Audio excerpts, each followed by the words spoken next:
25শে ডিসেম্বরের পর থেকে রাজ্যে পড়বে আরও ঠান্ডা, জানিয়ে দিল আবহাওয়া দপ্তর। শীতের কামড় এবার সত্যিই টের পাওয়া যাচ্ছে বাংলায়। কুয়াশার চাদরে ঢাকা শহরে রবিবার ভোরে কলকাতার সর্বনিম্ন তাপমাত্রা নেমেছে 14.4 ডিগ্রি সেলসিয়াস।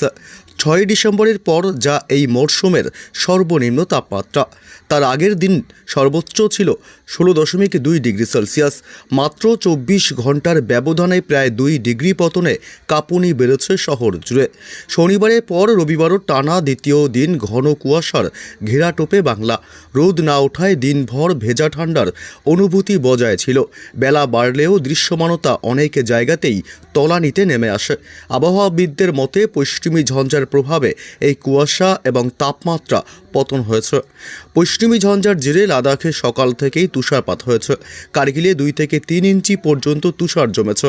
এই শীতল হাওয়ার প্রভাবেই ধীরে ধীরে পূর্ব ভারতের দিকে ছড়িয়ে পড়ছে, যার প্রভাব বাংলার আবহাওয়ায় স্পষ্ট। সকালে ঘন কুয়াশায় ঢাকা ছিল কলকাতা আন্তর্জাতিক বিমানবন্দরও।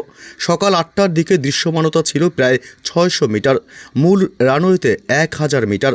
অত্যাধুনিক আলোক এবং নেভিগেশন ব্যবস্থার সাহায্যে বিমান চলাচল স্বাভাবিক রাখা হয়েছে বলে কর্তৃপক্ষ জানিয়েছে।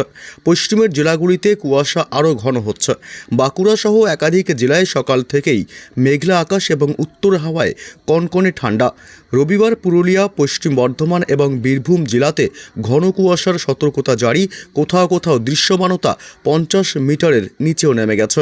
আগামী কয়েক দিনে পশ্চিমের জেলাগুলিতে সর্বনিম্ন তাপমাত্রা 12 থেকে 15 ডিগ্রি এবং উপকূলের জেলাগুলিতে 15 থেকে 18 ডিগ্রি থাকার সম্ভাবনা। উত্তর এবং দক্ষিণ দিনাজপুরে ঘন কুয়াশা রবিবারের পাশাপাশি সোমবারও থাকতে পারে। দার্জিলিং, জলপাইগুড়ি এবং আলিপুরদুয়ারেও কুয়াশার দাপটের সম্ভাবনা রয়েছে।